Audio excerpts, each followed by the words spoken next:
What's going on, guys? What's going on? Welcome back. um, listen, guys. This week, obviously, I know it was kind of very last minute with some of the topics. We're gonna get right into it just because I want to make this episode, a quick one. We're gonna be starting off with 2K. We're basically gonna be doing a thing called disappointment versus surprise. We're gonna be talking about our biggest disappointments and biggest surprises in group play. For everybody, for all you guys in the Discord, if you guys see where it says ESGN live content, that is a picture of all the groups and all the teams. It was kind of like your guys' predictions of everything. I'm actually going to pull it up on the broadcast for everybody because this was kind of like your guys' predictions. Obviously, not all of them worked out. Some of them did work out. I want to start with JT because I think JT is someone who, again, we saw that you did have like a team like the Hawks getting out of the group and all that stuff. There's definitely a lot of shocks in this entire tournament. But JT, in your opinion, who was the biggest disappointment and who was the biggest surprise to you in this tournament so far for group play? Um, to be honest, when I first thought about that question, my answer was Pacers, but I'm changing it. My biggest disappointment is Hornets because they started off 1-0, then lost their next four. They was the Magic's only win. Then they was one of the Grizzlies' only 2 wins who beat them in the Magic. So it's like in the group they're in, to have them going 1-4. If anybody would have told me that, I would have told them smack this up because it's just no way that team goes 1-4 in the worst group in the league. Mm-hmm. So that's my biggest disappointment. My biggest shock, easily has to be Dukes, in my opinion. One, I didn't know they had Polo, but even with them having Polo, it's a big upgrade from Mario from what we know. Who knows? He could be a dog when he comes back. We'll see. But that was just a team that everybody had bottom three, bottom five. So it's like I gotta just get them they credit in. Mm-hmm. They did their thing. Yeah, no, I definitely agree with the Hornets. The Hornets, being in their group and doing what they did was very shocking to me personally. I definitely saw this team getting, at least not being the worst one in their group. Like I know that like obviously they lost out on Rigby, which kind of hurts them, but for how bad they were, they're looking like one of the worst ones. I was very shocked personally on the Hawks. That's gonna be like for my team. Like I knew the Hawks weren't going to be like amazing, but at the same, actually, my biggest shock is actually going to be the Kings. So the Kings is my biggest shock because I think that for this team, it's a team that I think some of us, like a lot of us, could have probably seen getting out of the group play. Some of us predicted later in the year that this team would win like I know JT, you had them winning the finals. I know Jack had them winning this tip off tournament. I had them winning this tip off tournament. And then Sherm even had them winning the turn at one point. A lot has probably changed from I West I had the perspective. Kings winning the tip off. No, the championship. You like on award predictions. You Oh had yeah. yeah. But I'm saying like we all had this team like winning like somewhere major. You had Gen G. So like you just so you guys No, know. no, JT had JT. JG. I had Kings. Oh yeah, you had Kings. I mean it's on the broadcast. You might want to revisit that. I might have to revisit. Yo, because listen, I remember. Nah, you're probably right. To be honest, I think I had the Warriors winning the tip off. To be honest, no, I didn't. You had the I don't Warriors. know. I forget. You had the. I have it shared live in I the. think I no. Listen, I had the Kings winning the turn. I know that for a fact. I guess I'll have to go back to that and check that one. Yeah. But either way, I think that like in some kind of fashion, we all had this Kings team winning somewhere in this year, and right now, I feel like that perspective has completely changed. I feel like at this point, like, I mean, we could say that the Kings are going to figure it out, but they go 1-4 in their group. They really just don't look like they found their footing. So that's my biggest disappointment. My biggest surprise, I think the biggest surprise for me has to go. Let me see. The biggest surprise for me. That's kind of a tough one for me. I think the biggest surprise for me is how good the like I don't know. I was surprised that the Grizzlies got out of their group. I think that's my biggest surprise was like the Grizzlies getting out of their group. That was kind of like for me. Again, I don't think they're going to go deep in the tournament, but they were definitely like one of the bigger surprises to me during this group play for this tournament so far. But yeah, that's my biggest disappointment, my biggest surprise. Jack, I want to jump over to you. So obviously, you watched the tournament as well, and there was a lot of excitement. There was a lot of crazy stuff that happened. Who was your biggest disappointment in the group play for the tip off tournament? Man, I think I think it has to be the Kings. But I wouldn't say it's necessarily. It's funny. Surprise is the green. I'm gonna use the word surprise again. I'm not totally surprised. I'm disappointed. I know I sound like somebody's girl, but I seriously am disappointed in the Kings. Like the Kings are. The Kings are. I'm disappointed in the Kings. I feel like the Kings have had all the pieces, and I think they were underprepared. And I'm just disappointed for those guys. Yeah, Those guys. I definitely do agree. Obviously, we both picked the Kings here. I just feel like with the Kings, it's a team that, Mama's excuse last year was he didn't get that prep time, and this year he gets that prep time for that whole month, and they start the year 1-4. And it's like this is a team that I feel like could figure it out late and maybe be good, but at the same time, it's like I just feel like we're repeating last year's results for the Kings. That's just my opinion. No, and listen, I know they're gonna figure it out, and I know they're gonna be good. But it's like you don't want to be good at the end of the season and play the Warriors in the first round, or and then it's like, oh, what could have been. Like I don't think there's any room or time for what could have been's anymore. People are too good, and people play people know what to do for the most part in order to win. But I think transitioning into the biggest surprise for me. I like JT's pick with Dukes. I think I'm gonna have to go with Dukes as well. I think they were good. I'm thinking of the Eastern Conference as well. None of those teams. The Nets were solid. You know who was a big surprise for me? Honestly, I think that kid Tate is. I want to go with the Nets. I'm gonna go with the Nets, not the Dukes. I think that kid Tate's good. I like his game. I like his game a lot, and I could see some good things in him, and he's going to be very good. And I'm saying this now, and I would guarantee that he's going to be very good if he keeps getting better, and if he's open to some constructive criticism. I think that kid's legit. He's more impressive than almost any guard I've seen in the East for sure. Yeah. From what I've seen, I might not be enough sample size of a game, but he seems like a pretty complete guard. Also, he's so new to the league. Like nobody really knows his tendencies yet. I didn't even know who he was before the league, and he seems like he's really, he looks controlled and comfortable out there. Looks like he knows what he's doing. Obviously, it helps that shots and phase get a lot of attention offensively up top, and just guarding the slip and whatnot. So he has his way, but I think he's playing pretty well now. I think he has to, learn how to take over games a little more and kind of earn some self-respect. Where he believes he's that good, he believes he can take over games. I think that's just part of scrimmaging a lot and trying to get some big wins under his belt. But the Nets were good to me, man. My one concern with the Nets is either I don't think. Doc's good. I don't think he's great. I think he's good for sure. And when I say great, I think like Tate or Doc has to be able to take over a game for that team to be elite. I think that's like, that's a crucial part. Like you got to have an X factor either at the one or the two, or it's really tough to win big games because I think like.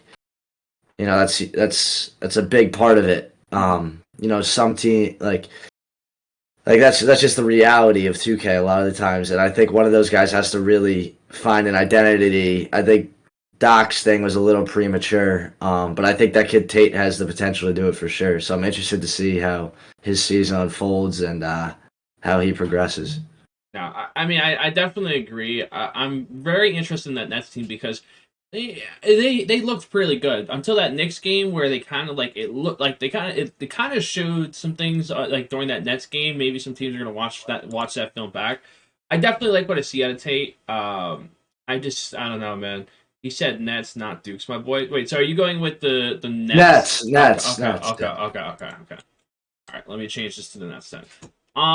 Yeah, no, I think the Nets are definitely a team that like from what I was hearing from like scrimmages and stuff like that, I expected them to be in that range of like like the 5 or 6, but they might be a little better than that. I was kind of shocked they dropped that game against the Knicks, but I don't know if it was just like I'm not really sure like why like what happened to them there. To be honest with you, it was a close game, so it's like again there was a few mistakes here and there for the Nets, but yeah.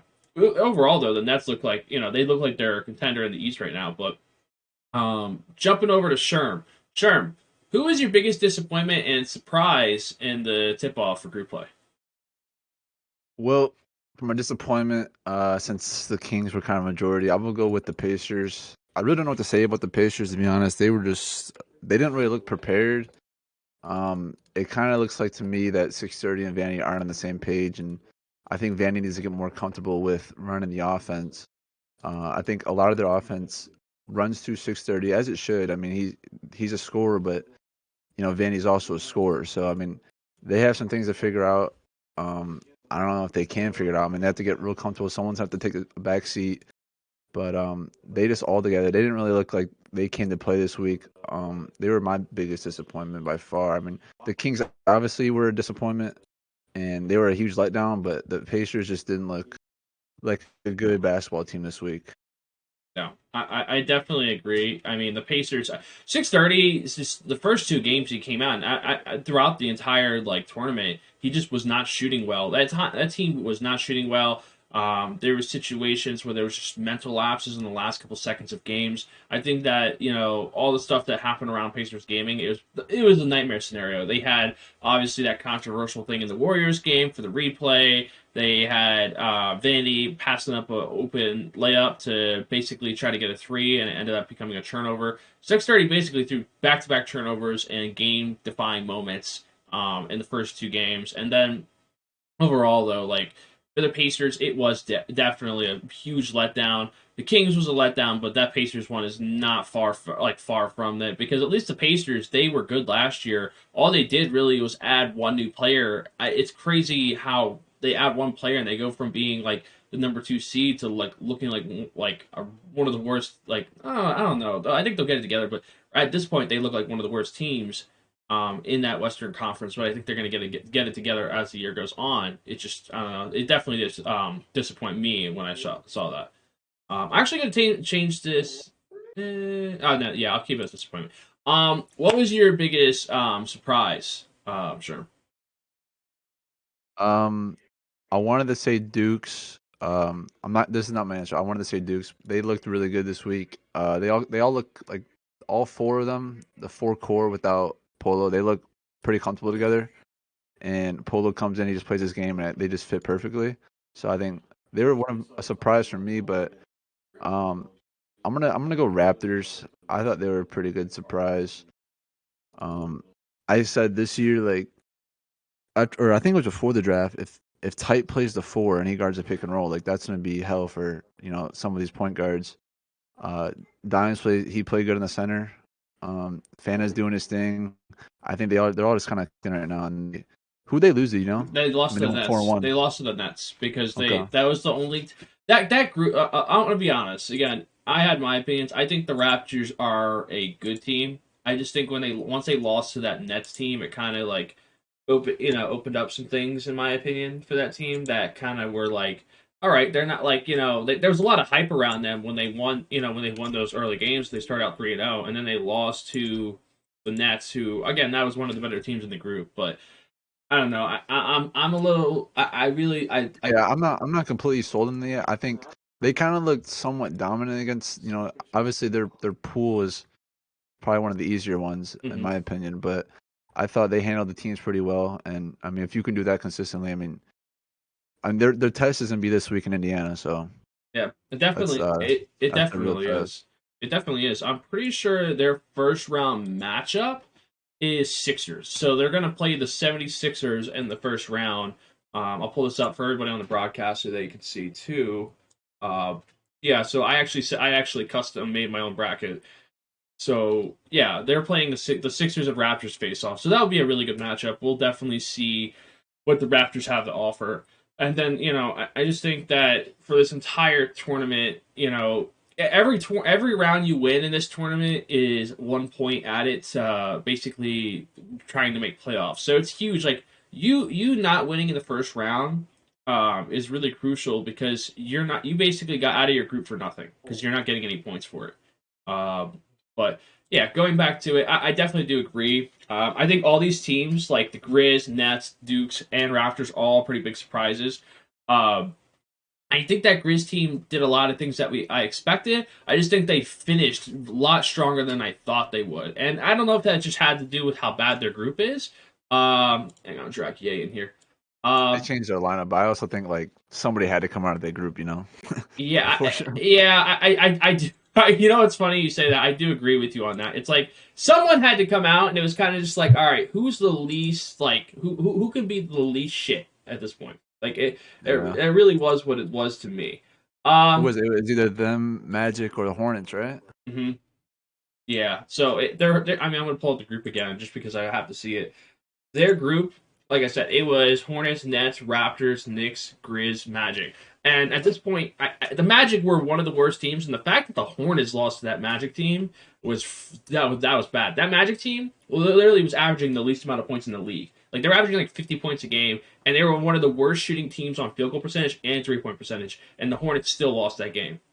And like it's like again, the Magic got some gritty wins, and I was just shocked that the Grizz, like with how I mean with even with how bad they've been, and with they finally put Spartan at his original position. It looked better, but it just I don't know. It looked like a mess in my opinion for that entire Grizz team, and I just think that just shows how bad that group was. But I kind of want to talk about before we move on. Yay! I know I want to get your opinion on this real quick. Yay! What was your biggest disappointment and what was your biggest surprise in this tournament? I would say my biggest disappointment had to been uh, probably the Pacers. I've come off a good season as they did last year, and how well 630 played all through last year, and they brought in like pretty much the same crew, and on paper you would say like Vandy's a way better player than Swizzard. So the fact that they couldn't get out the group is nuts. And then in terms of like surprise, I don't know. I'm sure you probably already said this. The Grizzlies, how they were able to pull off the last couple games. Smart sending Spartan back to his original position, or Spartan's at the 5, wasn't he? Yeah, Yeah. he was all over the place. To be honest, I thought Yeah. he was on my lock So- at one point. Yeah, I never know. He was. I knew he was playing lock for a minute, and they weren't winning games. But I know once he moved position, they started looking a little better. I didn't catch their last game, but I remember coming back and seeing that they won twice, and I was like, "Damn, okay." Mhm. They snuck in there and found their way to Indy. So Yeah. No, I mean, listen, so like Sherm said, someone had to get through. But the next section we're going to move on to, guys, is going to be the NBA 2K League Stock Watch. So basically the way this is going to work is you guys are going to select from 3 players, and basically choose who you guys think is going to get out. I mean, who you guys think is like. So basically, if you buy a player, it's basically you're buying more of this player's stock. If you sell the player, you want to get rid of it now before and cut your losses. And hold just means you're not going to buy more and you're not going to sell. You're just going to kind of stay in the middle with it. So let me just get the graphic pulled up real quick, and then we'll get started. So I'm going to choose 3 players, and I have to add Sherm onto this graphic real quick. So just give me 5 seconds, guys, because I have to add Sherm on here. But let me just say 3 players, and I'll have JT start this one out. All right. So the 3 players that I'm going to ask are, so we have Dre.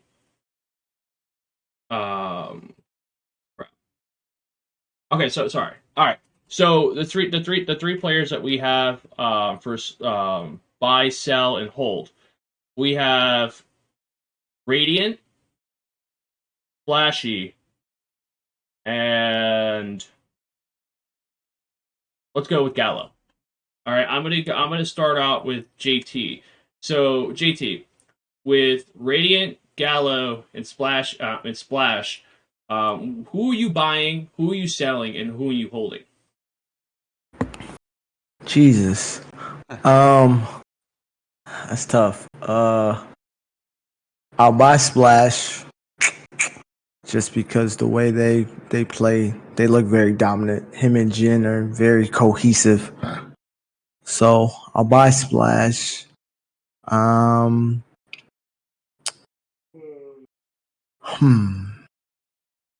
I'll hold Gallo. Gonna hold Gallo. I'll hold Gallo because that's just they have all around team to me. So I feel like teams can't really game plan against him when DJ's doing what he's doing. So I'm a hold Gallo because they're still probably the best team in the East. So it's no reason not to. And I'm a sell Radiant strictly because he's their only offense outside of Ramo. So if you hone in on him, and I don't know what EG can do on this build, but that's the point. Nobody does. So if nobody knows what he can do, if you hone in and make other people make a play, then it tones down Radiant's production. Like he's like second in scoring. And the only problem is they can't get a stop. But at some point, teams are just gonna say EG 400 has to beat us, or we have to at least see it. So I would sell Radiant because of the lack of production from his teammates on offense and their lack of defense. No, we definitely did see that Radiant. Again, Radiant was definitely putting up numbers, but his teammates weren't. So I do understand from that standpoint of why you would sell him. Jack. So same thing to you. So you have Splashy, Gallo, Radiant. Who are you buying? Who are you holding? And who are you selling? Kind of like bench, start, cut, in a sense, but with stocks. So yeah, I think I'm gonna buy Splash. I think Splash looks like arguably the best guard right now again. And I think like he's from watching him play, he's gotten better defensively, and he's mixing up his possessions in the half court. Like he's not just working the pick and roll. He's calling cuts. He's mixing up the cuts he calls. He's calling plays for Jen, and he's still taking really, really good shots. I think he's like improved a lot, which is a testament to him. I thought he was very, very good last year. And then, I think Jen's really good, and I think Rhea's really good. And that's like, a big part of offense is your 1, 2, and 5. So I like Splash. 100 out of 100 times there. I'm gonna sell Gallo. I saw some things. Really? Not as high on Gallo as I was when I first saw him play. I think there's a couple things that he does very consistently that are gonna get picked up on, and then keeping Radiant. I think Radiant's gonna continue to play well. I think he's getting better as well. Like even Radiant's mixing up his game, like just his pass timing, and when he's, kind of just play calling, like he's getting better. He's adding things to his game just from watching him compared to even last year. That I think are all good things. Like, I think these guys are just being getting harder and harder to read. So keeping Radiant, I think he knows what it takes to win, and I think Gallo's gonna go through an adjustment period. So I'm gonna sell him short right now. Maybe buy back in a couple weeks, but yeah. Oh, I like it. Jumping down to Yay. Yay, who are you buying? Who are you selling? Who are you holding? Same three. It's gonna be Splashy, Gallo, and Radiant.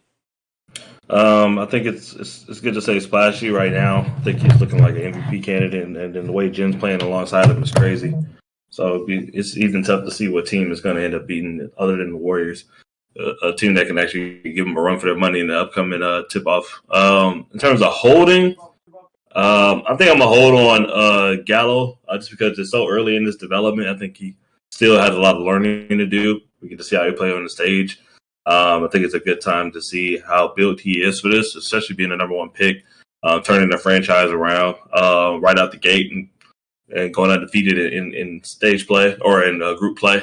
And then I kind of agree with JT was saying with Radiant. So I will sell Radiant stock right now just because I don't know how impactful EG is. I think he has a low ceiling. And then, man, this is going to be a tough one. But, man, Ramo is not what he used to be. So it's kind of tough for – it's kind of Radiant is kind of in a tough spot, and we don't know how productive. I mean, Radiant's always going to be a dog. He's always going to be solid. But in terms of, like, the team around him, I think that team has it doesn't have a high ceiling at all. So that's just my opinion. Yeah, no, I feel it. Going down to Sherm. Sherm, who are you buying? Who are you selling? And yeah. All right. I'm gonna buy Splashy. I think, like everyone else said, I mean, I think he's a clear one. He looks great right now. He's greening all his shots, taking some deep shots, shooting deeper than anyone really else. I think he's getting Jen involved a lot, and with the help of Rhea, I mean, he's probably one of the best. I mean, with Jen scoring at will, it's only gonna open up more for Splash, and he's doing his thing as always. I'm gonna hold Radiant. I think Radiant I think he's due for a big season this year. I know EG is more of a sharp, and the ball's gonna be in Radiant's hand a lot, and I think he's gonna, like I said, I think he's gonna have a great year this year. I think he's gonna get EG involved. I think they're gonna be on the same page. Ramo needs to get going a little more, but I think Ramo has the potential to be, just what Radiant needs. If Radiant can get Ramo in the right spots with the ball, Ramo's gonna most likely make the right play under the rim.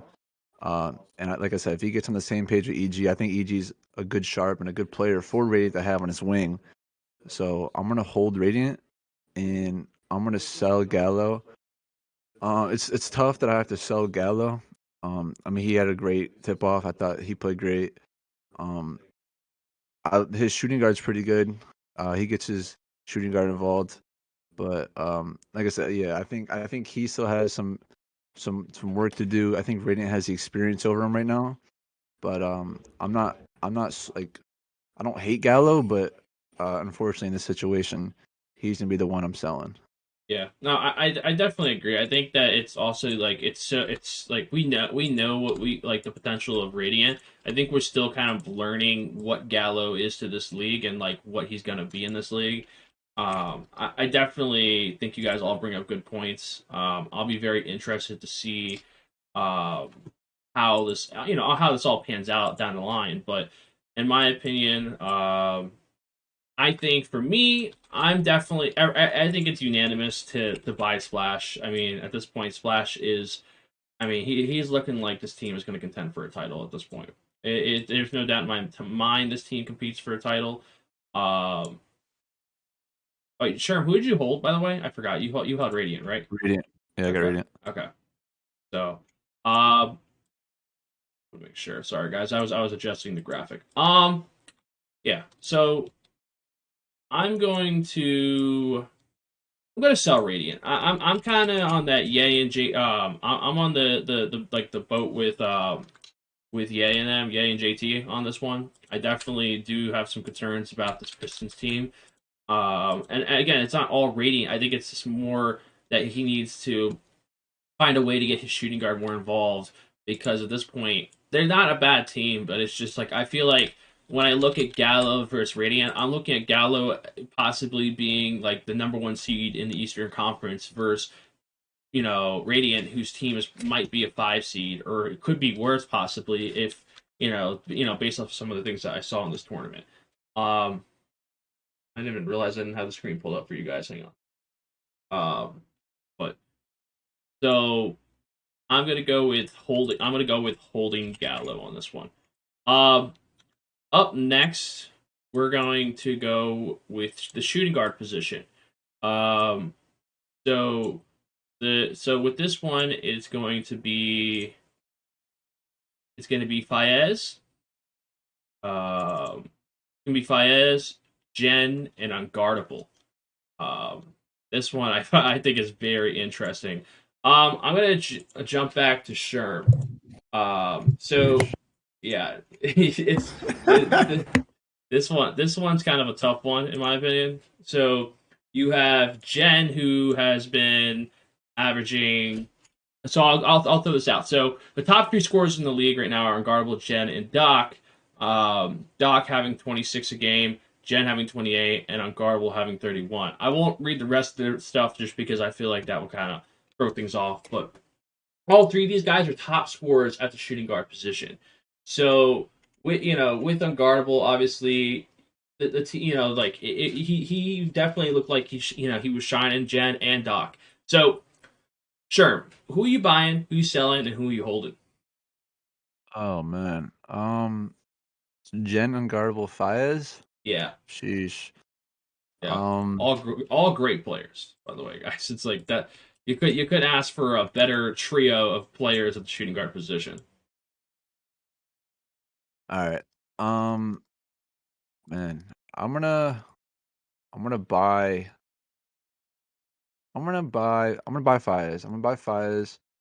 Um, I think what's his name? Him and Tate. I think Tate gets in the ball. Like I think Tate does a great job of facilitating the game, getting Fayez the ball and getting shots in good spots. And I think his test is, can he score at will when he has to?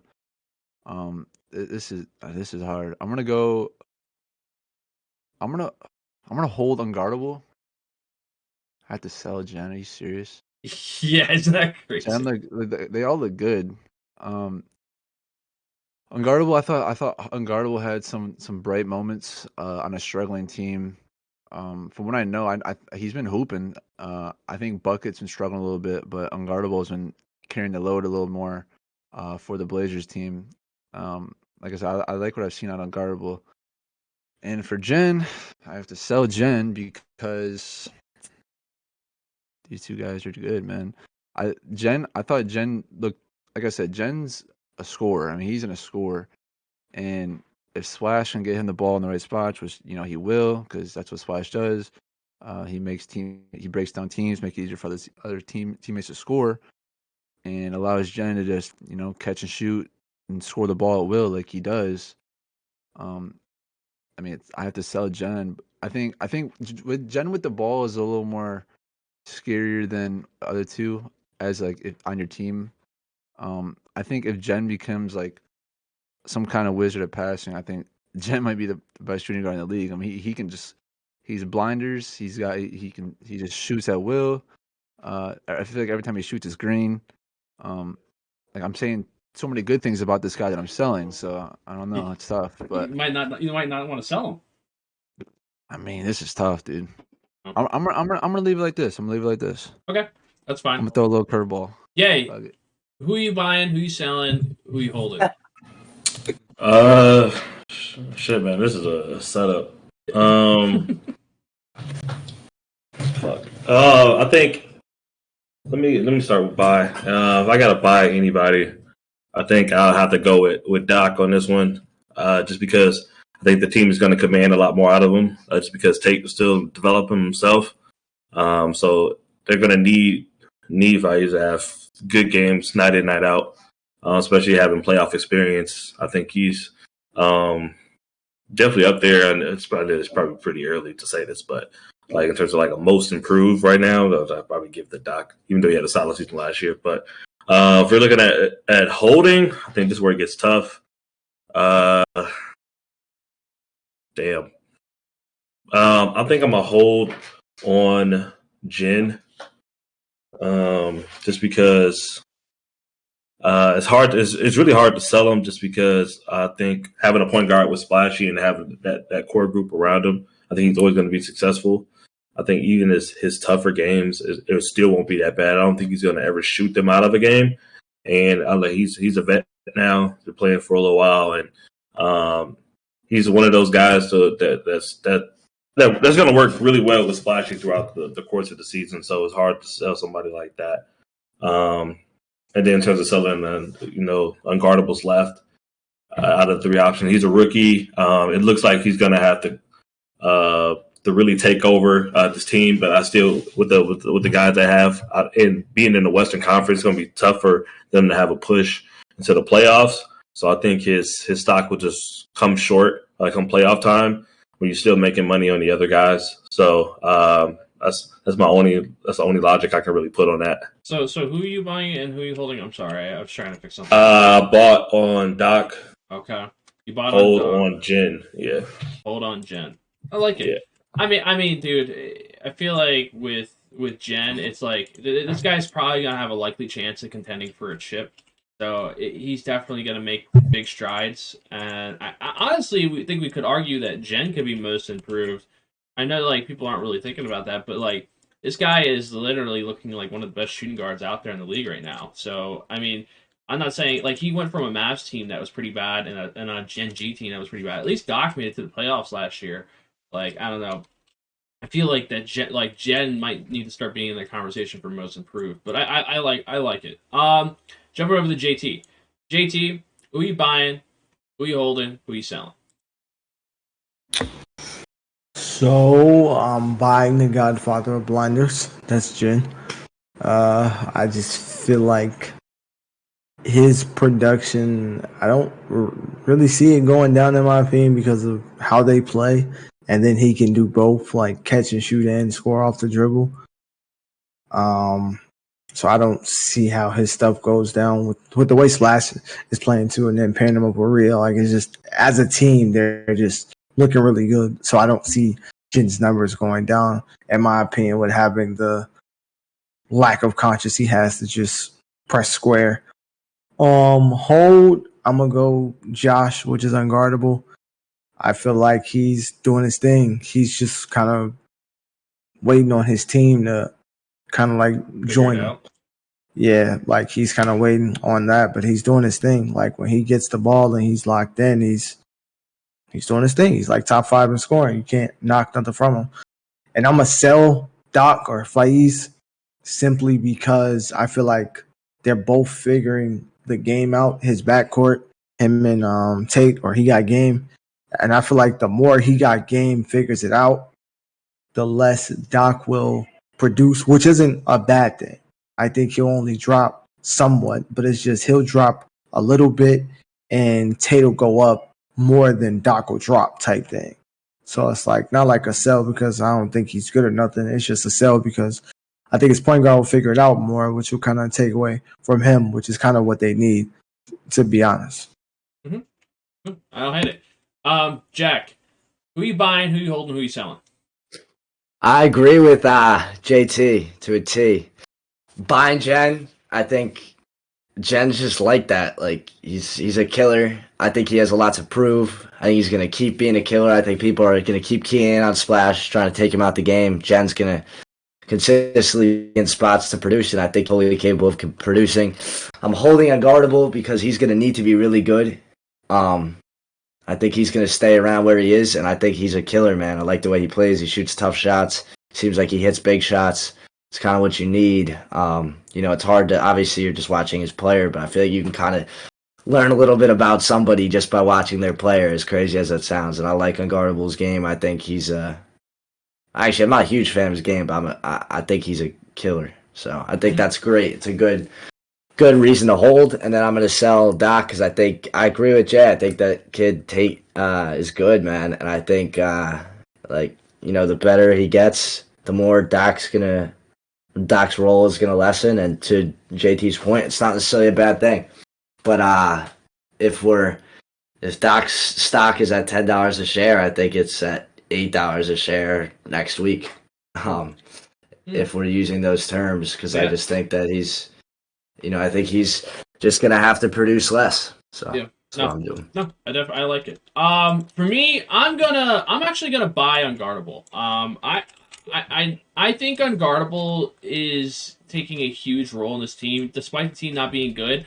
He's gonna lead the league in points per game. He has already shown to be the star, despite his team playing bad. His performance doesn't decline. If anything, he kind of steps up and keeps his team in games. So I'm gonna go with Unguardable as buying him because I just think that without him, the Blazers are the worst team. And I think for Jen, like Jen's role right now, he's like I think his numbers are really good, but I think that Splash's numbers are gonna be the numbers that go up more, because I think what's gonna happen is teams aren't gonna let, you know. And it sounds crazy, like, oh yeah, we're not gonna let Jen beat us, but so far this team's 5-0. The defenses have to switch things up. I'm definitely gonna be expecting Jen's numbers to go down, but I'm gonna hold him. I think that he's kind of someone I'm in between with. I don't think that his I think that at this point in the season, I think we're seeing his highest potential. I think that as the year goes on and defenses kind of adjust to this Jazz offense, we're going to see his numbers kind of decline. And with the last one with Doc, I don't think I see a lot of us like obviously selling Doc. I do agree with JT and Jack on this. I think that, you know, Tate is kind of getting into his own. He's kind of figuring it out more. And I think that Doc's role is going to kind of, you know, go down a little. He'll have spurts here and there, but I think that there's going to be a lot more balance between their backcourt as the season goes on. We're going to do one more position, and then we're going to talk about the bracket. So we're going to go to the center position. We are going to have Crazy, Hezzy, and God, let's go with Slaughter. Okay, so we got Crazy, Slaughter, and Hezzy. All of them are top in points per game. Obviously, they lead in other categories as well. But I want to start with Jack on this one. So, Jack, we have Slaughter, Crazy, and Hezzy. Who you buying? Who you selling? And who you holding? Sheesh. You know, I think, like, in terms of, like, value proposition, you got to buy Slaughter, because I think those other guys are pretty high right now. But as a player, I'm buying more of, sheesh. I think Hezzy's the best player. I'm holding Crazy, and I'm selling Slaughter. Like, if we're just basing it on, you know, who I think's gonna have the best season, best to worst season. I think the thing with Crazy is, like, he did something crazy, but it's like, how is he gonna be able to play a big game while balancing? Like, what he was doing is kind of front running. Like, he's gonna have to learn how to. And I'm not saying it's a bad thing. Like, he had an incredible game, but, like, you know, there has to be a balance with that. If he could keep doing it, he keep doing it, and I understand why he did it, for sure. But I'm sure his stock is pretty high right now. I'm holding him because I think he's that good. But I'm not going to buy more of him at all. Nah, I think like he definitely just did some front running stuff. Yeah. Now I also, I mean, I'll kind of like talk about it after we go through with everybody, what my thoughts are on it. But I think that, you know, it's reasonable. So you're going to who you buying? I'm buying. You're buying Hezzy. You're buying. Okay, Hezzy. All right. You're buying. No. In stock terms, yeah, I'm buying Slaughter. I'm holding. Jesus. I'm sorry, Chad. No, it's dude. Jack. Like I said, I think Slaughter has the lowest value right now. I think he's a good buy, but I think he's the worst player out of these three. But I would buy him, and I would hold Hezzy, and I would sell Crazy because Crazy's hot right now, and I don't think he can keep doing that. Mm-hmm. That's a good way to look at it, though. So you're gonna buy Slaughters because of the stock. Because the stock is all right. It's it's the stock watch. Like, yeah. So like, no, that's a good way to look at it. You know what I mean? Yeah. I mean, listen, you're trying to make money here. You're not trying to. I'm trying to make money. I'm trying to cut the market. I'm not trying to. Hey, you're not trying to. I'm not trying to lose money and say, oh, I own somebody. Yeah. You know what I mean? Okay, so you're gonna buy him. You're gonna hold. Who are you selling? I'm sorry. Selling Crazy. You're selling Crazy. Holding Hezzy. Okay. Yeah. All right. Okay. Moving down to JT. JT, who you buying? Who you holding? Who you selling? As of right now, I'm gonna buy Crazy, and that's simply because he's just on like a Jokic-like season. Like, he puts up the same amount of points as those guys, but he gets 3 or 4 more boards a game. And then he gets 6 to 7 more assists a game. So even if it slows down a little bit, I still think it's better than what the other two are doing. Who's the best? Probably stick-wise. It's probably a slight edge to Hezzy, but if I had to buy and put my money on something, I'm going to buy crazy. I'm going to hold Hezzy because as great as people think the Warriors look, I don't agree. I think they have a lot more to get better at, especially their backcourt. I don't think their backcourt is doing anything crazy, but I think they will. So once their backcourt gets better, that allows Hezzy to get even better in every spot on the court. So I'm going to hold Hezzy, and I'm going to sell Slaughter. I feel like right now he's just, I won't say a bailout, but I'll say his production is high because his backcourt's production isn't as high as it's expected to be yet. So again, those two will figure it out, which I feel like once they do, their shot selection and output will go up, which means that his production will go down. And he's not the best rebounder. He's not the best defender. So if he's not actually just scoring for you, then comparing him with the other two, I think they have a nice little sizable margin on them. Mm-hmm. No, I definitely agree. Gay, who you buying, who you holding, who you selling? This is a tough one too. I think I'm gonna buy Crazy.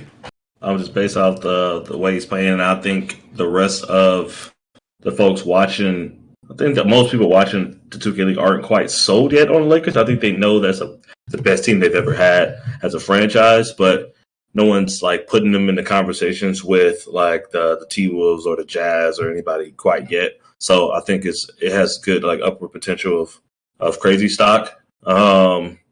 Looking at it from a hold, this is a tough one.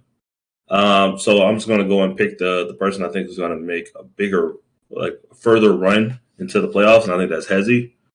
I think we'll be able to see more of Hezzy on the stage. I think they're just going to win more games. So that's the only reason I pick him, and then just sell Slaughter just because he's like the odd man out. So you're selling. One thing I'll say, Champ, What's up? and like you can incorporate this whenever we do this again. I think you should put there needs to be like a relative for all these guys because, like what are we buying and selling off of? There needs to be a baseline, like how much they're worth. Yeah. In whatever terms make sense, but I think there has to be a value for all of them to start. Because like, how much are you buying selling for? Yeah, and I think it's kinda, I agree with that. No, that's cool. Yeah, like I said, this is the first time I did this, so again, I think it's a. No, I love the idea of it. I'm just like, I think we're all basing it off of different things. Yeah, I don't really know what to base it off of, like how far they're gonna go, their stats wise. Yeah, me neither. Yeah. All right, so like things I think that put like personally things I think that would put up your like a stock. All right, so like stats, right? Like numbers, winning. Again, winning always ultimately is the number one stat, right? So if you're like winning obviously is always going to help you, but if you're winning and putting up good stats, then it's kind of like with the MVP, right? So like what's going to help you get to MVP? Not only putting up really good numbers, but winning games too. So it's kind of like, again, I think that I'll definitely try to gauge a better system around it, but yeah, no. I definitely think it's interesting hearing all the perspectives of what you guys all value because you all value things differently. But as long as winning is the main factor, then I'll keep my point guard how it is. But if stats is factor one, then I'm switching Radiant and Gallo. Yeah, that's I want like if it was based off stats, I want a Radiant, but like. Yeah, that's what I'm saying. But I was also factoring like winning and stuff, that. But then that's what I did. kind of switched it up as shooting guards. It's like I don't know. I kind of just again for that in the future. I'll try to gauge a system that tells you like again. I think that there's a lot of ways you can look at it. And again, that's kind of how the stock market is too. Like sometimes there's things that like you're like this should put it up and it doesn't. You know what I mean? So like a guy could be winning. But he also might not be putting up numbers that good because like Jen and Splash, someone's not going to get the crazy numbers. Again, they're both going to be good, but they're not. One of them's not going to get like insane numbers. So someone's production is going to go down. So that you got to kind of have a combination. I think a lot of these guys are on winning teams besides like unguardable. I think that most of them are going to be on pretty winning teams throughout the season. Maybe I'm wrong on that end, but I think no one here do I see like being a bottom like a really bad team besides like Unguardable's team. But so yeah, what was your buy, sell, and hold? Did you buy who did you buy at center? Crazy or Hezzy? Yay, I think Yay bought crazy, right? Yeah. Yeah, he did. He all crazy. He has he slaughter. Okay, and then he held Hezzy. Okay. Jumping down to you, Sherm. Who are you buying? Who are you holding? Who are you selling? I'll buy Hezzy. I think just based off of everything. I don't know what we're basing it off of at this point, but I'm gonna keep Hezzy or buy Hezzy. I like he's more like defensive minded. I kind of like that. He swings out of the corners and stuff instead of just trying to go get boards. Um, he's a big reason why that Warriors team is what they are. I'm gonna hold. I'm gonna hold crazy. I think he looks good. He's a great player, obviously, but I think Reg is looking good. I think Reese has had his moments, so I think the new Vamp Lakers team is on the right track, and I think Crazy's gonna get most of the attention and the love that he should get because he's gonna get the stats, and if they keep winning, that obviously helps him out. And I'm gonna sell Slaughter. I think Kai's doing pretty good, from my understanding, but I think Bear has to turn it up and get going, and like it can completely change. Like once Bear gets going, like I might need to buy Slaughter because he might turn into a triple double machine again. And he throws the break starters to Kai. Kai scores off him. He's gonna get the assist from that. He gets his rebounds and he can score. Like, they score a lot of points, and he's gonna be on the receiving end of that. So I think if once Bear starts getting going, it may change. But for now, this is gonna be my buy, hold, sell. Yeah, no, I think that I think all you guys bring up good points. For me, I'm gonna buy Hezzy all the way, just because personally, I think this team is, again, they're gonna have he's gonna have a combination of both winning and stats, and I know that we are still figuring out a system to kind of like gauge this on what you're buying and selling. Again, what I would what I would probably gauge is like helping a stock, obviously, is numbers, but winning. But who I'm holding, I'm gonna hold on to Slaughter actually. I think that like again last year what he did, with the combination of winning and being really productive on the stats end of things, he was he was an all-star if I'm not mistaken, right? I might be wrong on that. I can't remember. I don't know if he was the all-star center or no, I might be wrong. But either way, I expect like Slaughter to kind of repeat what he did last year. Crazy, I don't. Again, I like what I see out of the Lakers. The only concern with Crazy is with the way he gets his production is with holding B. I'm a little concerned with if like, and I'm not saying he's the first one to do this. There's other centers there's other centers that still do it. But like him holding B, if the league is to like in the past where they make a rule out of nowhere because this becomes like a huge thing in the league, if he continues to hold B down in the paint to get stats, and let's say it's let's say a bunch of teams start doing it too, it's going to kind of level out the playing field. But also, I could see the league possibly throwing in a rule in the middle of the season if he keeps doing that. That's just my opinion, but this has been buy, hold, sell. Like I said, guys, I'll definitely try to adjust this better so you guys can kind of have a better gauge of what really puts up a stock, what puts it down.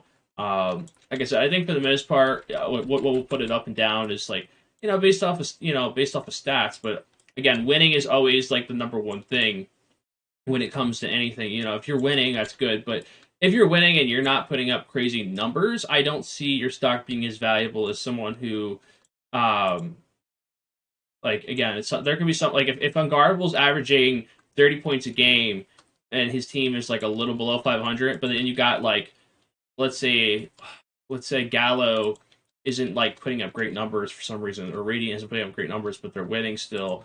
I'm kind of in a way valuing the other stock more, but.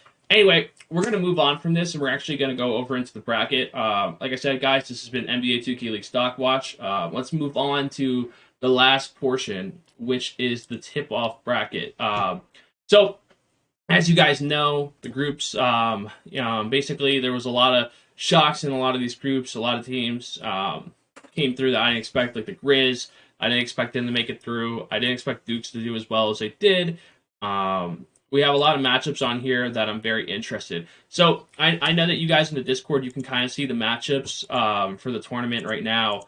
I want to know, while I'm doing this as well, if you guys can kind of brainstorm your guys' predictions for who's winning each round while I'm doing this. But I want to kind of go around the table and ask, like, what matchup do you guys think is like the biggest first round matchup in this in the tournament right now?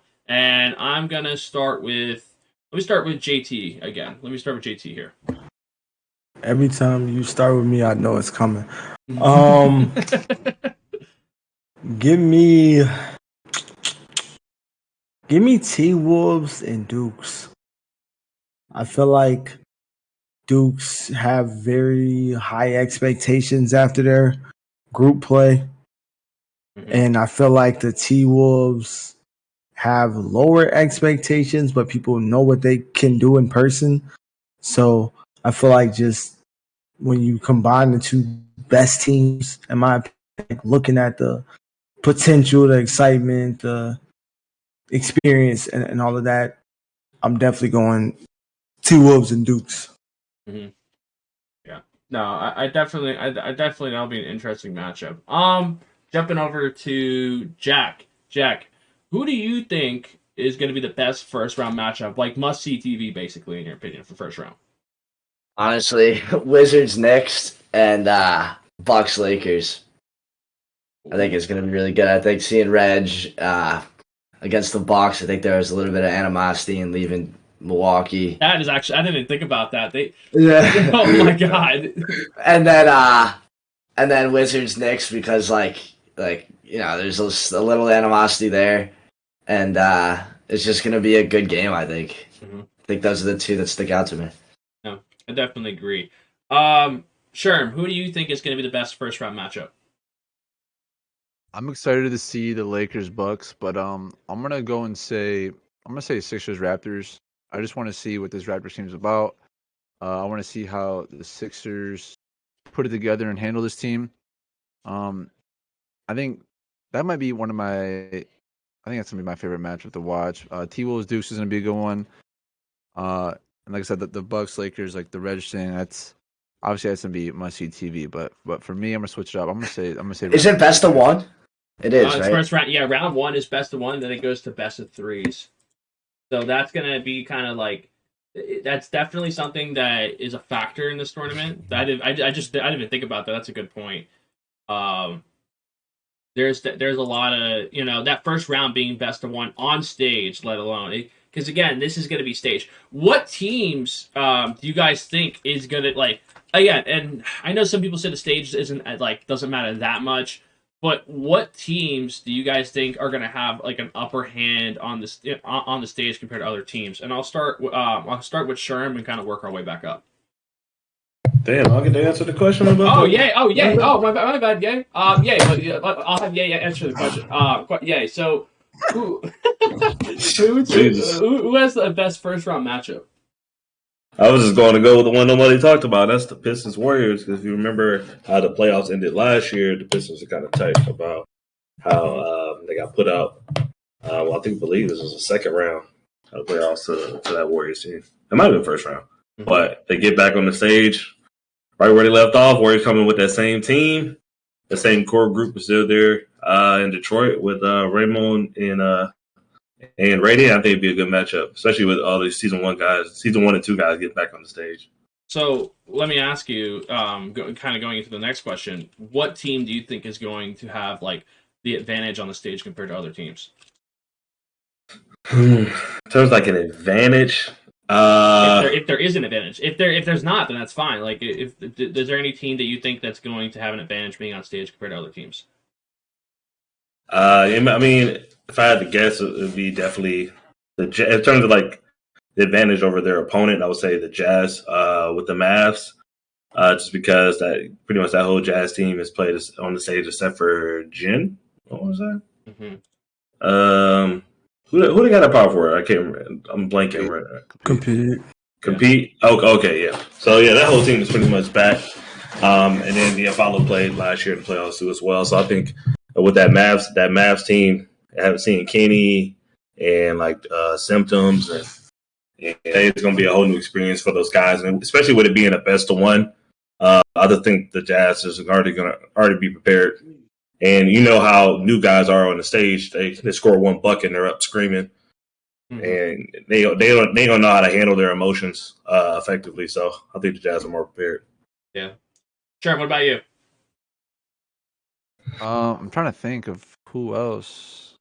We can come back to you if you want. No, I'll. I mean, I guess mine was Jazz Mavs because, like you said, I mean, Jazz, the whole team has experience, plus the Mavs backcourt with Symptoms and Kenny. I mean, the rookies, they never really. I mean, Kenny's put on the stage in Dallas. I played against him on the Dallas stage, but I mean, that's nothing compared to the 2K League, right? So it's like, it's a testament to him. Splashing to be loud. They're going to be talking their smack. So it depends. If the Mavs can't handle that pressure, I think this game could get ugly really quick. But I think they're one team that can struggle from the lack of stage experience. Mm-hmm. No, I definitely can agree with that one. What about you, Jack? What do you think? I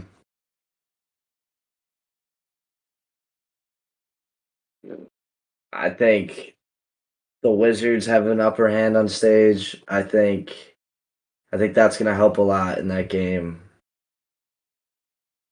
I think the T-Wolves and Ducks, T-Wolves have an upper hand. I think that's going to really give them the edge against that Ducks team. Yeah. Help a ton. And then Jazz Mavs. I know Kenny probably looks up to Splash. Oh my! Yikes! Yo, well, it probably does. Honestly, they're both from BS. I know how this community works. I'm just being honest.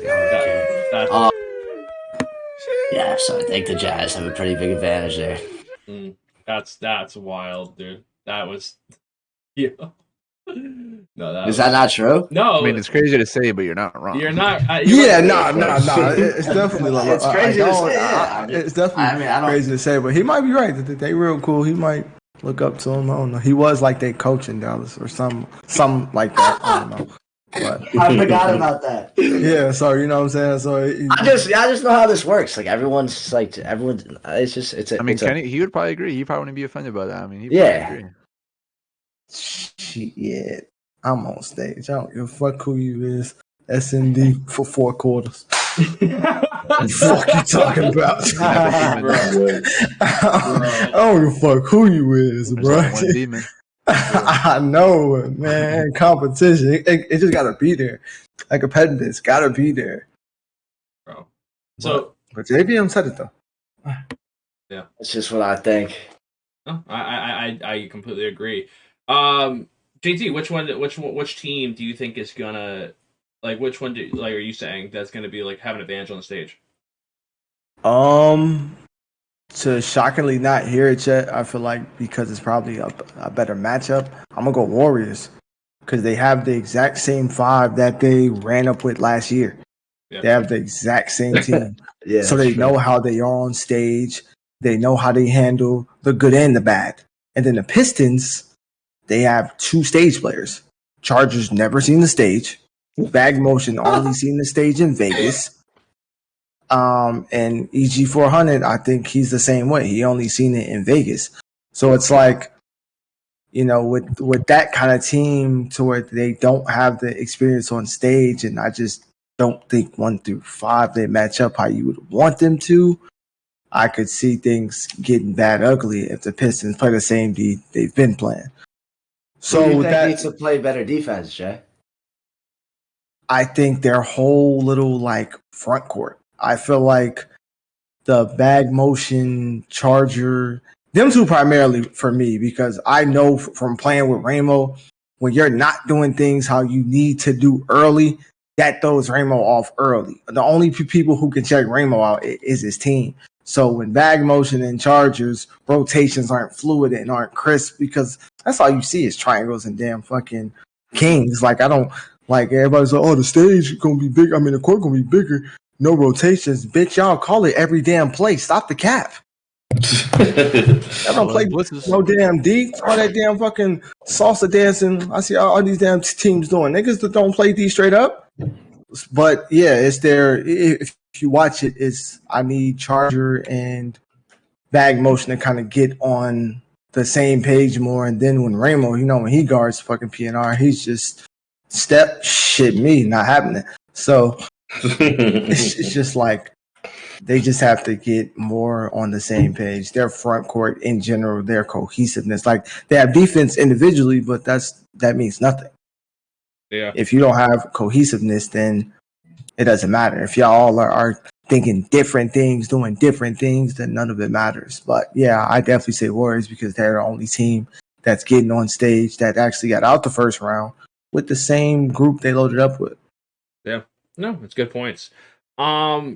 So moving on to kind of like going game by game real quick. I kind of want to hear your guys' predictions with games. Where I'm going to kind of go rapid fire. You guys give short explanations. JT, since you were just talking, Jazz Mavs. Who you got? Jazz. Flood. Jazz. All right. Sherm. Who you got? Jazz Mavs.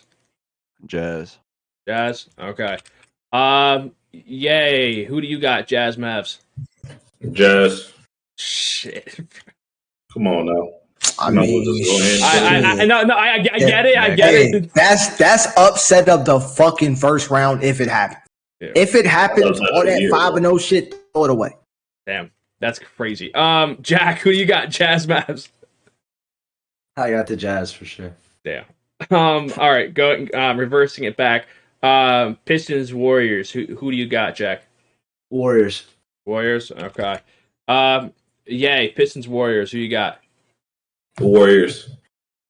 Damn, bro. I feel like. All right. Sure. Pistons This Warriors. ain't NCAA. I don't think so. Warriors. You got Warriors, sure. Right. Don't ask me, champ. Yeah, that Warriors team is. All right, I'm just gonna put it on there. I'm gonna ask you. Yeah, unanimous. That's crazy. You gonna check for the business? Hang on. Hell no. I need to see defense. I said that. Like, the fun fact about them, the Pistons put up 73.8 points a game, but they give up 73.4. How the fuck is your point differential 0.4 on average? How are you winning with that? And that's why they're 2-3. So if they play D, yeah, but I have to see it first. I'm not like Champ when he was like with the T-Wolves. I got to see something. I'm not giving nobody no fucking unneeded and undue credit. You show me, I'll tip my hat. I'll say what it is. But I can only go off what I'm shown and what I've seen. Mm-hmm. No, I agree. Good point. Jumping up to where are we at? With so JT, Genji Grizz. Genji. Okay. Sure. Genji or Grizz? Genji. I know some of these probably don't have to ask. That's not the episode of the first round history right there, JT. What? Upset, man. I mean, you said Jazz. I think the Grizz have a better chance than the Mavs have. Well, we were talking about the experience. I mean, the Grizz have the experience over the Gen G, but I don't think it's going to matter. It's a one guy. Guys, we got to remember this experience is doing what though? Getting their ass whooped? yo, that's crazy. I'm just saying behind the stage, but like I said, it's not going to matter. Oh, yeah, 100%. They have the experience of getting up there, cool. But as far as experience in doing something up there, I don't think they have that besides fucking who? J Money? I think he's the only one who's like went anywhere in any tourney on their 5. Yeah, so I don't know. Like their experience isn't game changing. Like if Genji comes out with how they've been looking with the confidence that they do have, I don't really see nobody being scary in that 5. But we'll see. We have to see. And the Genji, Grizz do have a better chance, but I just still think Genji wins the game by a solid margin. So sure, Genji. Yeah. So let me ask you guys, because it's one game, it's one and done. These are first round is one game. Like, do you do any of your guys' decisions still change, or are you guys all sticking with your decisions? Nah, I'm the same. Okay. Yay, Genji or Grizz? Genji. Genji. All right. Jack, Grizz or Genji?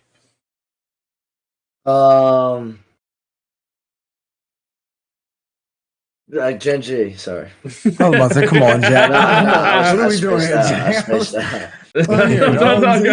like, what's going on, man? Yeah, he had to think about it. No, Jack, Nets or Heat?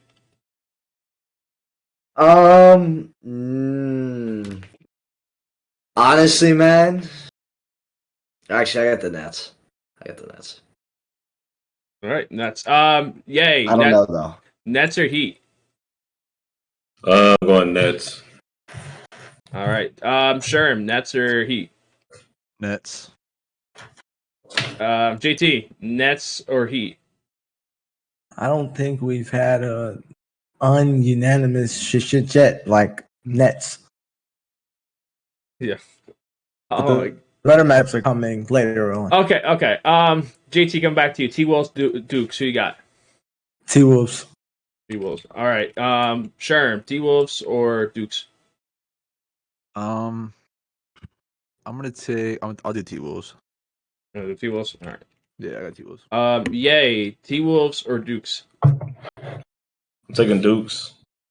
Okay. There we go. Change it up. Jack, who you got? T-Wolves or Dukes? T-Wolves. T-Wolves. Yeah. This is a scary. I'm not gonna lie. This is a scary matchup just because it's a one and done. And I feel like the T-Wolves are a better adjusting team, and then being in a one-game situation here, this is like my biggest concern for a matchup, just because the T-Wolves have been kind of they're good, but they've been kind of up and down, and this Dukes team is hot, and again, I think the T-Wolves team is the favorites, but I wouldn't be surprised if this is one of our upsets in the first round. Jumping back to Jack, Sixers Raptors. Who you got? Sixers. All right. Yay, who you got? Sixers Raptors. I'm going Sixers. Alrighty. Sherm, Sixers Raptors. Actually, no, Raptors. I have Raptors. You got Raptors? All right. Mm-hmm. All right. Sherm, who do you got? I got Sixers. Sixers, man. Philly. All right. Hang on, let me change that real quick for Jack. Raptors. And you said you got the Sixers.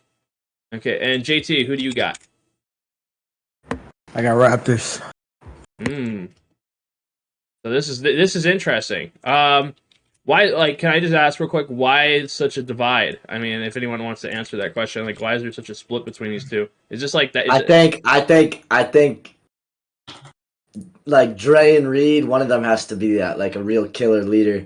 I don't know. I think Saint Saint and Type are gonna definitely talk and definitely do their thing. And I think Kenny's very composed. I think Phantom will be all right. I think Dime's just gonna be good. I'd like that Raptors team. Problem with that Raptors team is Phantom's got to be solid. Which I'm not saying he can't be, but that's where it could go wrong. And I think he will be. Mm-hmm. And I think the Sixers, when I look at that team, they're just pretty average across the board for what it's worth. And average doesn't win games. Yeah, they gotta show me something. It's so early. Oh, I agree. From what I've seen, Dre looks good, but I think it's gonna get boxed up. Anyone else have any? Reed's comments? gonna have to play better. Yeah, I'll say I like the Sixers because I like how Dre's looked. The factor for me is Yusuf. The one game I think against the Heat when they were down 20 points, he had 1 rebound and a half, and then when they completed the 20-point comeback and they won by 20, he had 17 rebounds in the second half. So I think a lot of their success is going to come down to Yusuf on center. Wait, they And already played? the Sixers played the Heat. Oh, wait. Already. Yeah, wait. I don't think the Sixers. Oh, and I'm Raptors thinking play. Sixers. I got confused. I got confused. I got Yeah. yeah. That's Yeah, all good. I'm talking about the Heat game. I think it was one of their first games. Just Yeah. just to put this in perspective too, so the Raptors are the 9th ranked defense right now based off of points per game. They only give up 60 points per game, so they're the 9th ranked defense.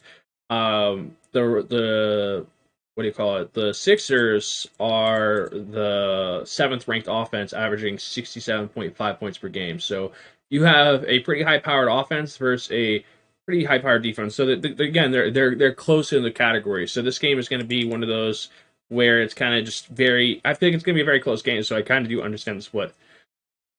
Excuse me. I agree. I think it comes down. I mean, both these teams have to prove themselves, and this is the matchup to do so. So. Any other comments on this series for anybody? All right. Moving on. Going to Lakers Bucks. JT, who you got? Lakers. All right. Sherm, Lakers Bucks. Who you got? Give me the Bucks. All right. Yay, who you got? Lakers Bucks. I'll jump over to JBM real quick. Lakers Bucks. Who you got, JBM? Lakers. All right. Yeah, you still here? Yeah, can you hear me? Yeah, I can hear you now. Oh, I clicked the bitch twice. I got Lakers. Lakers. So we got 3 Lakers. Sure. You're the one that went with the Bucks, right? Or who went with the Bucks? Sure. Yeah, sure. Why the Bucks over the Lakers? I think if Plondo can, say like, because they've been playing together for 2 years, and he knows Reg's strengths and weaknesses. I think if he can point that out, I think Lance is going to do his thing. The coach, I played under Lance, and he got us prepared for games like no other. And going into games like this, he's gonna get this team prepared, and I think they're gonna do what they can to overcome this team. I think they're gonna be very prepared on defense and offense. I mean, they're gonna be, this Bucks team's gonna be prepared. So the Lakers have to overcome that. Yeah, definitely. You got anything else to say, JT? Oh no, I just found it interesting. Yeah, not crazy. okay, I was making sure. Yeah. Moving on, JBM, Wizards, Knicks. I don't even know if I should ask this question. I think I already know who you're going with. Yeah, I'm biased. Yeah. But I genuinely do think the Wizards are going to win either way. Yeah. I just think they're more experienced. They got stars. Yeah, I mean, dude, they're a top ranked defense. So that makes sense. Yay, who do you got? Wizards, Knicks. I'm gonna take a leap and say the Knicks. And you guys both got your butt. Jeez, man. Yeah, like he's biased, I'm biased. No, it's not fair. We both got trophies too, so it's like we're emotionally biased as well. That's true. Sure, like that. Hey, he got his ring and go for years ago. I hate doing that. I don't even know why I said that, but I understand. Like, I understand it, and it's gonna be a good game for sure. I just think that fourth quarter, I like the Wizards. Like, I just fourth quarter. We'll see though. Like, honestly, we'll see. Like, they're gonna Ty and Brandon got to play well. Sure. Who you got? Knicks, Wizards. Wizards. All right. JT, who you got? Wizards. Oh, another Wizards player. No. No, that's actually wild. I didn't realize that. So I mean, my last team was the Pistons. I ain't picked them. I know so you I'll did. Say that. Yeah, no, that's what I'm saying. No. Going to the next matchup. Going back to you, JT. Jazz, T-Wolves. Who you got? This is best of 3 now. Oh, that's a beauty. Yeah. Best of 3. You couldn't ask. You couldn't ask for a better matchup to repeat. Like to go better. Yeah, I'm gonna go Jazz. Jazz. All right. Sherm, who you got? Jazz.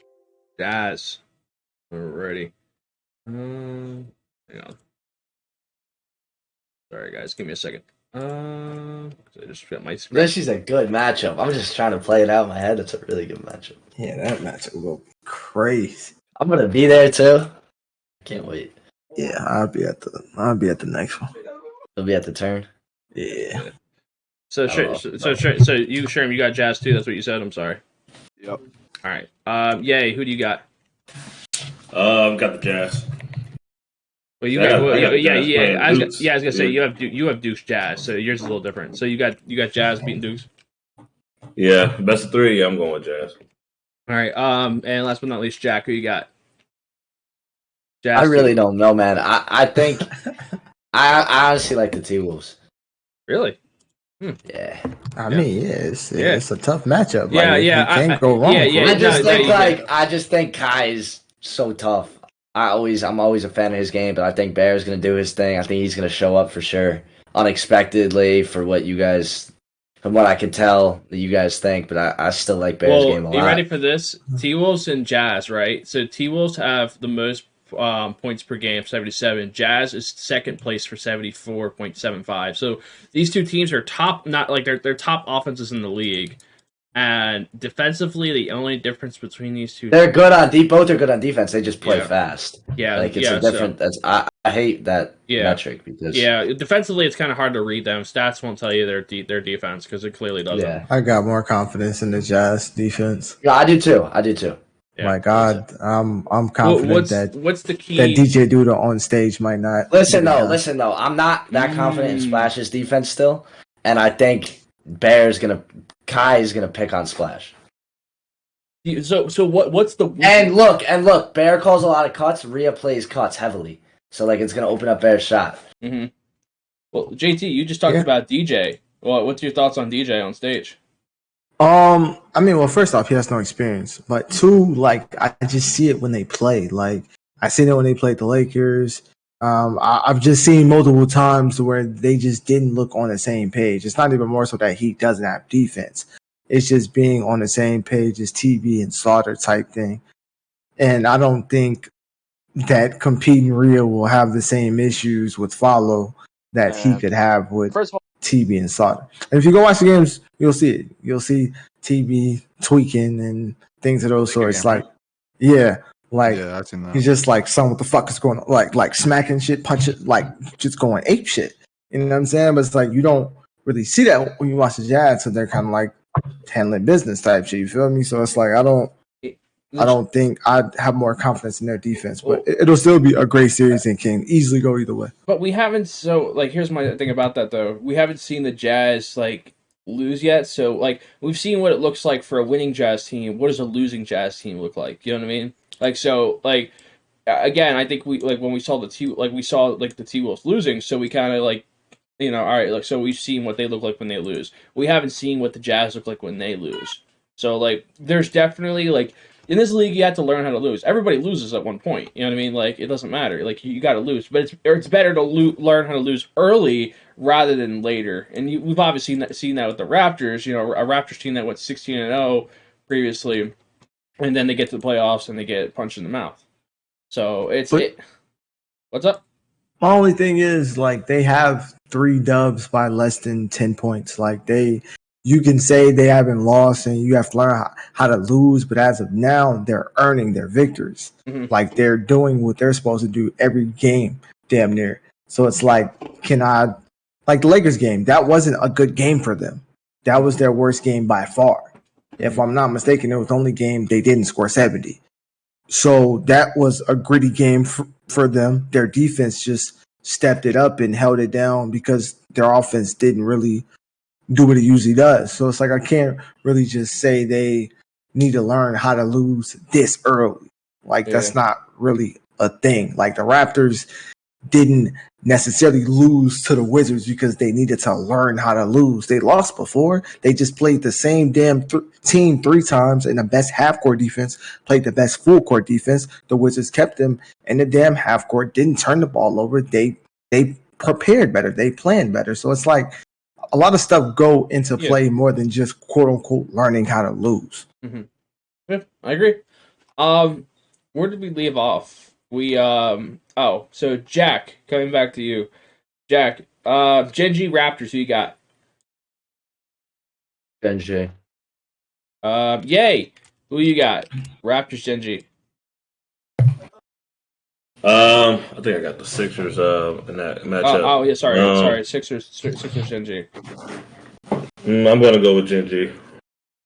All right. Sherm, who do you got? Genji, Sixers. Genji. Genji. And JT, who do you got? Genji, Raptors. Genji. Genji all the way. Coming back to you, JT. Lakers, Warriors.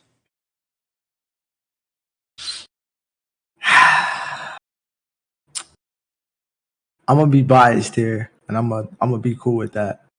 I gotta go with gang them. So give me Lakers. Limp season. I'm wearing it all broadcast. That's just being broadcast. That's just being biased, though. That's what I said. But like, there's a difference. Like, yeah, I guess it's not over though. It's you're right. Like, it could happen. I mean, best of three. The Warriors are tough. Best of three. Like, think about that. You know what? All right. If I like Jack said, I'm just being biased, like D for dickhead bias. So give me Warriors. Give me Warriors. It's cool. He was real with it, so I'm gonna be real with it. I just hope they win. But if you're asking me from which you are asking me from who do I think will win, give me Warriors. Bro, all I'm gonna say is if they win, actually, like all this, bro, like that's gonna be crazy. Because like JT would be the only one that would have predicted that. Because I feel like everyone else is gonna go one side with this. But Sherm, who you got? Lakers, Warriors. Warriors. Yay, who you got? Warriors. Oh, wait, you had Bucks Warriors, Sherm. Is it still the same? Yeah, they don't matter. Don't matter. Definitely don't. Don't matter. Nah, the Warriors are locked in. What about for you, Jack? Warriors, Lakers. Who you got? Yeah, Warriors. Alrighty, so unanimous. So are we like all right? So is it going to be a 2-0 or game 3? Do you guys think for this? Because it seems very unanimous.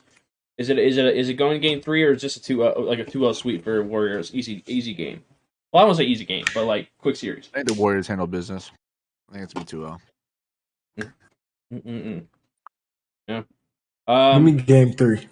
Game 3? You think game 3? Yeah. Anyone else game 3, or is it going to go 2 games? Looks like it's going to go. I personally think it's going to go 3 games. I just think that it depends on game 1. It all depends on game 1. If game 1's a blowout, then I don't know. It's going to be kind of tough for the Lakers. If game 1's a blowout, it just depends. Coming back to Jack, Nets, Wizards. Who you got, Jack? Actually, I'm just gonna. Yeah, I think the Wizards win either way, though. Mm-hmm. Yeah, no, I agree. Yay. Actually, I don't know. If that kid Tate plays like how he's been looking, I don't know. I think it's almost a toss-up. Mm-hmm. But I'm gonna take the Wizards. If I had to bet, I would take the Wizards, 100%. Yay, who you got? Nets. You got the Battle in New York here. Now, this is a series that the Nets did lose before. It definitely did beat them in a best of 1, but with it being 3 games, I'm just going to have to go with the Nets. All right. Jumping over to Sherm, Wizards, Nets. Who you got? Give me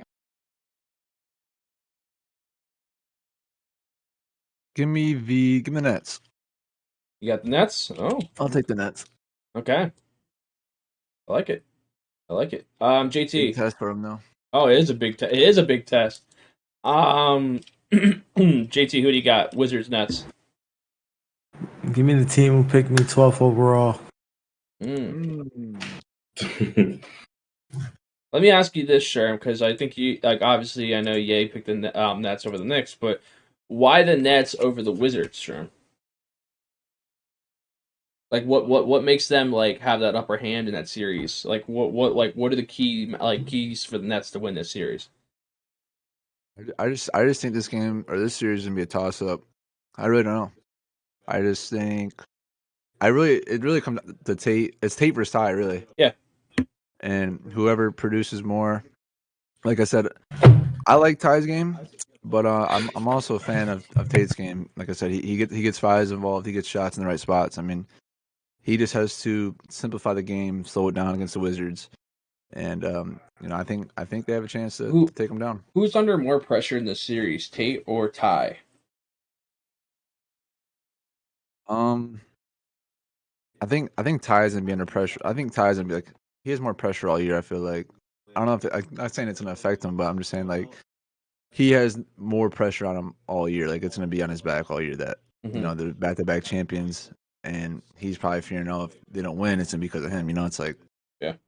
But like I said, I like Ty's game, and I like Tate's game, so I think it's gonna be a good ass series. Yeah, I personally think that the Nets are gonna get it's gonna kind of look like how that Knicks series looked, in my opinion. I think that they're going to slow down Fayez and have Tate beat them. I think Tate is still kind of coming into his own, as well as Ty. These are two PGs. I think that they're progressively gotten better. Like they're getting better as as games go. But I think that it really does come down to those two PGs. Which one has it figured out? And I think it's more likely that the Wizards their defense is just gonna be so good that it's going to overpower this Nets team. But I see the toss up. I do see it definitely being a fight. But yeah, I definitely agree. Going back to Jack on this, Jack, Jazz Warriors. Who you got? Go. I mean, not Jazz Warriors. Warriors. T-Wolves. Jack, who you got? Yeah, Warriors. You got Warriors. All right. Jumping over to Ye now. You have Jazz Warriors. Who you got? Jazz Warriors. I'm going Jazz. Why the Jazz over the Warriors?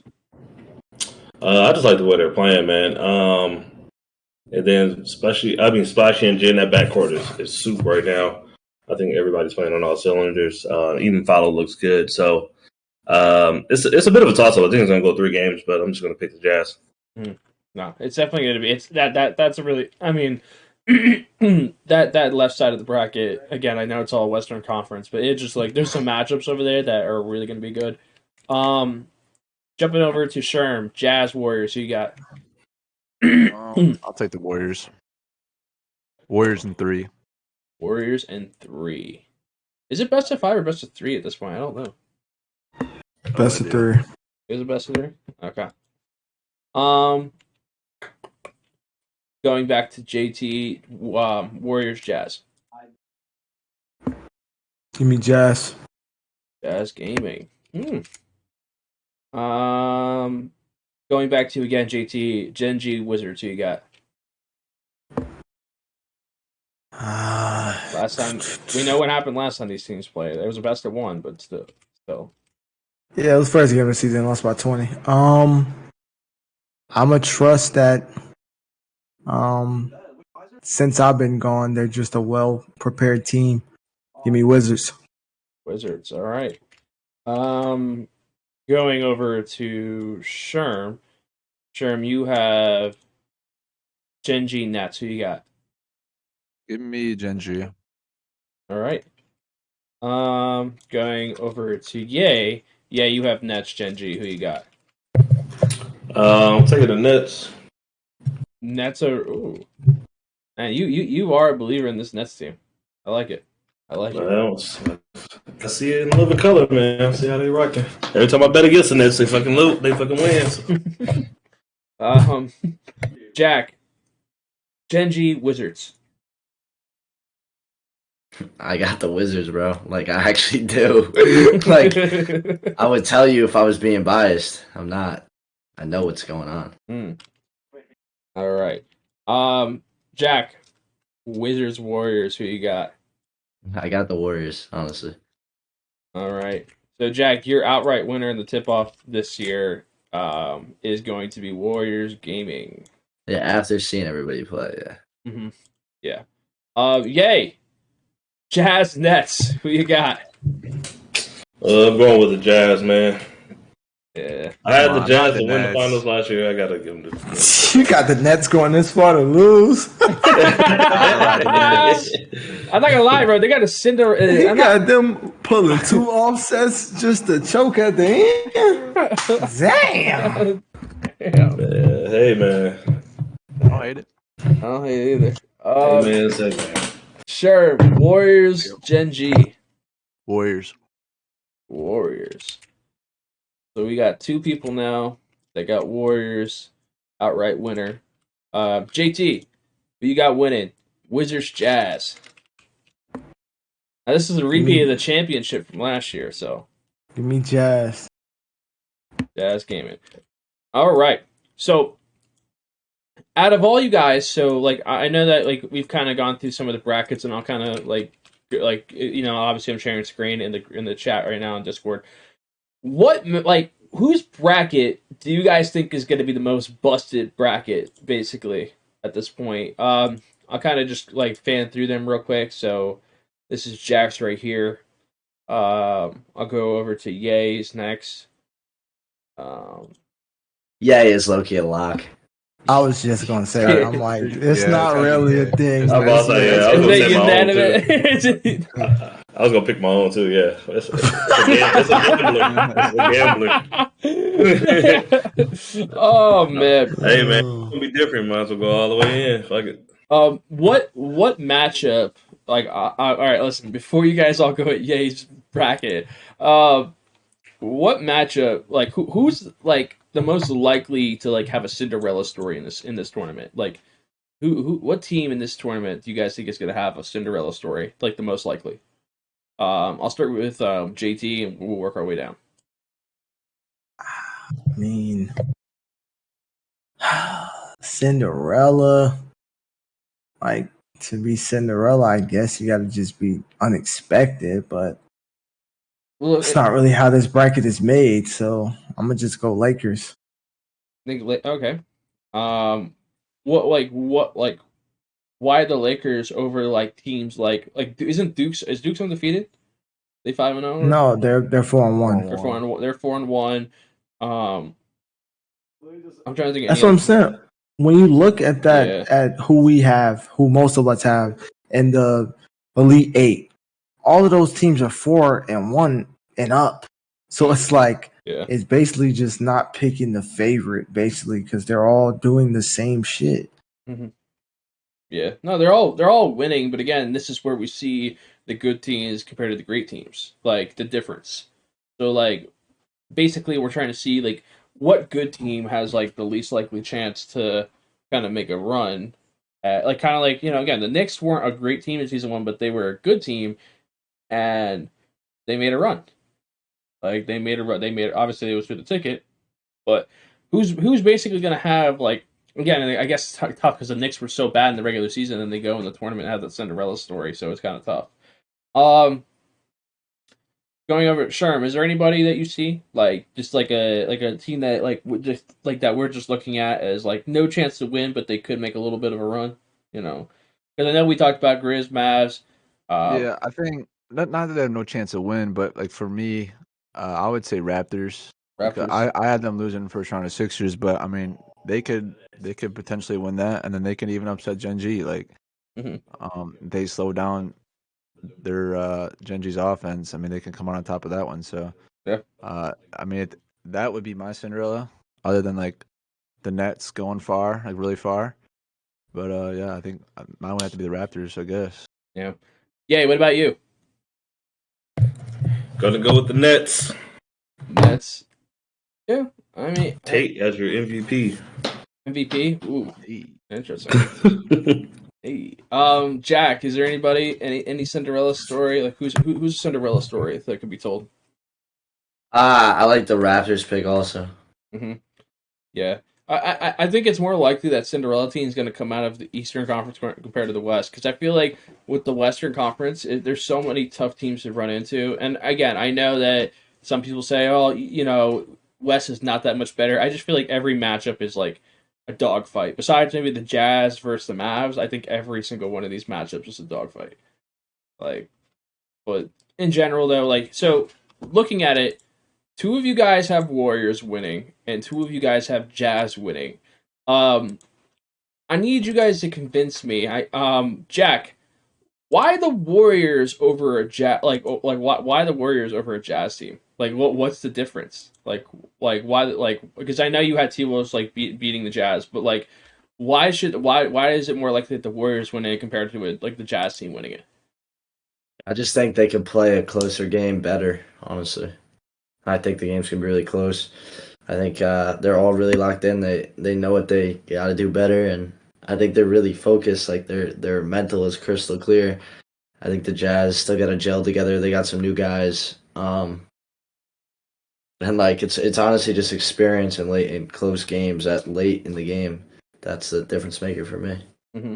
So, Jack, who is your tip-off MVP? Kina, Keena? CB13? best guard in the league right now. I think him or Splash, but I like Kina. My money's on Kina. I like it. I respect it. Yeah. So you got Keena. Up next, who? Yeah, who did you have winning? I don't have it pulled up yet. I had the Jazz winning. You got Jazz. Why the Jazz over the Warriors? And who's your tip-off MVP? I think we talked about the Jazz over the Warriors. I'd say I just really like that backcourt. I think it'll be a dogfight. I think it'll go 3 games. I just think the Jazz are just going to get the best of them. Antoine is still trying to come into his own. He looked really good in the pre-draft, but I think he's struggling a little bit as of late. Even though the Warriors are kind of keeping him up anyway, the Jazz have the upper hand in that department. And you said, what was the other question? MVP? Yeah, your Finals MVP. Finals MVP, I might have to go Jen, just because I think they're going to, whoever they have in the finals is going to focus a lot on Splashy. Even though, Jen's going to shoot crack, but, like, you can't just let Splash get comfortable at the end of the day. So I'm going to go Jen. Gonna go Jen? Okay. Going over the Sherm, you have Warriors. Why the Warriors over everybody, basically? I know I said Warriors over Jazz, but, like, why, like, what makes the Warriors so much more likely to win compared to the Jazz team? The Warriors are my favorite coming in, and after seeing everybody play, they're still my favorite. The Jazz have looked great, but obviously First they of all, haven't lost. But I think if there's going to be a team that can expose them, it'll be the Warriors. They're going to come prepared, like JVM said. They're gonna win all the battle of the close games. They're probably going to come out on top, and I'm more comfortable putting my money in the Warriors, probably against anybody in the league right now. Anybody. I don't hate it. Who's your Finals MVP? Give me Hezzy. I like it. Hezzy. Yeah, I like it. JT. Why the Jazz over everybody? Obviously you said like a lot of people have Warriors, but why the Jazz over everybody, and who's your Finals MVP? I just think they look the most complete.